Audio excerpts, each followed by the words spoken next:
Alright, so what is up mga chaps? Magandang araw sa inyo lahat and it's a live update. Pasensya na kayo, I know na medyo matagal yung huling best tayo nakapag-video kasi life happens. I got a new job, medyo demanding. Pero today, I decided na buhayin yung channel natin. It's been a long time. And may surprise ako sa inyo. During those times na wala akong video, I never uploaded anything on YouTube. Look at this, guys. Boom! You know what it is? It's the 450 NK. And I take advantage na rin of this time na mabigyan kayo ng magandang review about this bike kasi nga I've been using this bike for the past 9 months and I'm using it daily. 105 kilometers a day ang gamit ko. So currently, ang odometer nito is 23,000 kilometers na. So ayan siya mga chaps. Medyo bagged up siya kasi nga ginagamit natin to everyday. Tapos nakapagpalit na rin tayo ng tires. Beast tires to nakasalpak sa kanya ngayon.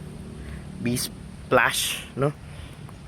And masasabi ko mga chappy, hindi I love this bike kasi so far napaka-reliable niya.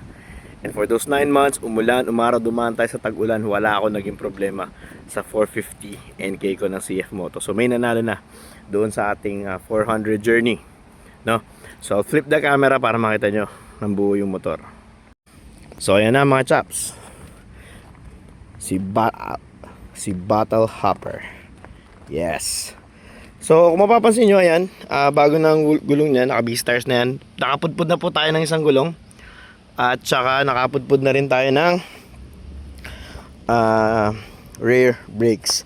So napatunayan ko na hindi talaga yung brakes yung may kasalanan. May kasalanan talaga ako yung riding habit ko. So this is 450cc from CF Moto. Hindi ko na kayo be-breakdown ng specs nito masyado kasi alam ko naman na nakapag-research na kayo about this motorcycle. So few things lang na I love about the bike. Of course, it's a 2-cylinder engine na siya. Meron siyang ABS, traction control, launch control. So, wala ka na po problema. And here's the TFT display. Ayan, so kinabit ako na siya nito. Mount nitong phone ko. And ang gusto ko sa kanya kasi napakamura ng mga parts niya. So, nakapagpalta tayo agad ng exhaust. This is carbon exhaust. Pero ano lang to, replica ng SC Project. So, nothing too fancy. Mura lang yan guys, don't you worry about that.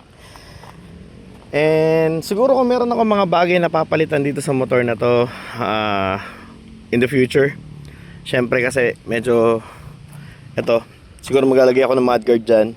Tapos tail tidy, doesn't make any sense pero forma wise I would prefer that with rather having this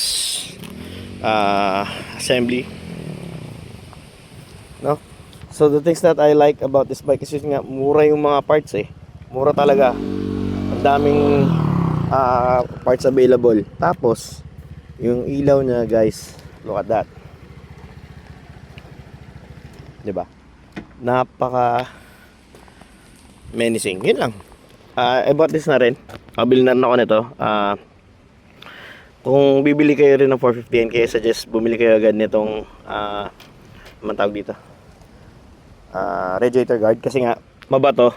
Minsan nararamdaman ko tinatamaan talaga siya ng bato. So with this, hindi nasisira yung radiator natin. Alam naman natin pare-press na mahal ang radiator. Yon. So yan, overall ng bike. Yun lang yung mga papalitan ko. Siyempre side mirrors, palitan ko yan. Siguro, kung meron ako may reklamo rito, kung mapapansin nyo, yung sa side mirror nya, nagbablat siya agad ng ganito. Yan. Yan, tapos ito nagkalawang na. Ayan, nagkalawang na siya. Kung makikita nyo. Yan. Yan yung mga siguro maninitpick ko sa kanya. Yung mga gamit natin mga chaps. Yun. So yun lang meron tayo ngayon. In the next few days siguro I'll run another review with the bike. Siguro more extensive. This is all like an update lang. Kasi nga medyo matagal-tagal tayo hindi nakapag-post ng video. So this is just like an update lang nung ating current status, yung bike natin. And mention you guys, 9 months ko nang gamit to. Never had a problem with it. But siguro in the next video, sabihin ko yung mga cons. At least that I don't like the bike with the bike, okay? So yun lang mga chappy. Peace out.